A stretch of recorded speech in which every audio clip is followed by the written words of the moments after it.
Queridos hermanos, bienvenidos a compartir el Evangelio Dominical. Tomaremos Lucas capítulo 5, versículo del 1 al 11. Seguimos leyendo el Evangelista según San Lucas y hoy nos encontramos en el ministerio de Jesús en Galilea. Ahora, la vocación de los primeros discípulos junto al lago de Tiberíades y la pronta respuesta de las dos parejas de hermanos. También iremos a ver la experiencia de estos discípulos en el mar. Por eso, acompáñeme en esta reflexión.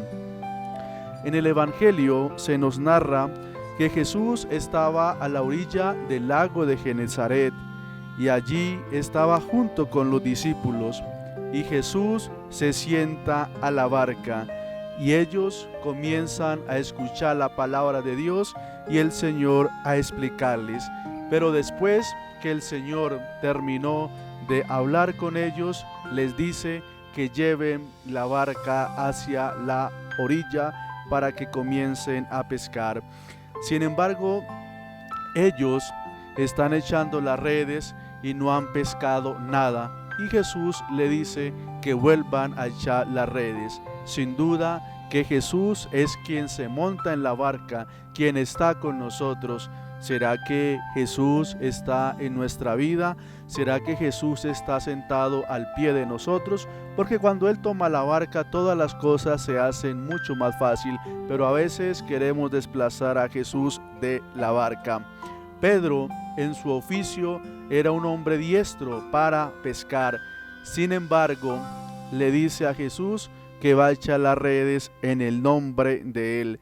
Claro, sin duda, cuando nosotros echamos las redes en nombre de Jesús, las cosas son muy fáciles. Por eso Pedro, con sus discípulos que estaban ahí, con sus compañeros, cogen tantos pescados. Es esa misma situación en la que nosotros tenemos que estar, confiando plenamente en el Señor.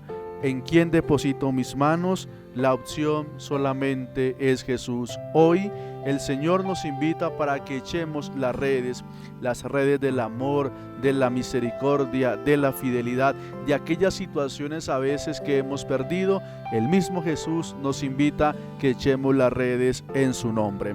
Luego de coger todos estos pescados y hacerle caso a Jesús, el Señor los convierte en pescadores de hombres, es decir, en pescar a la humanidad que está perdida, que está alejada del Señor. Dios nos invita para que seamos pescadores, es decir, para que salvemos a la humanidad, siempre y cuando nosotros pensemos en los demás. El mar significa a veces el peligro, el mar significa a veces unas cosas profundas, pero sin embargo cuando Jesús está en nuestra barca, las cosas se hacen muy llevaderas. Pidámosle al Señor que se siente en nuestra barca, que esté a nuestro lado y que camine, y que nosotros dejemos que el Señor nos lleve hacia fuentes tranquilas donde es nuestro ideal. Gracias, queridos hermanos, por compartir el Evangelio Dominical.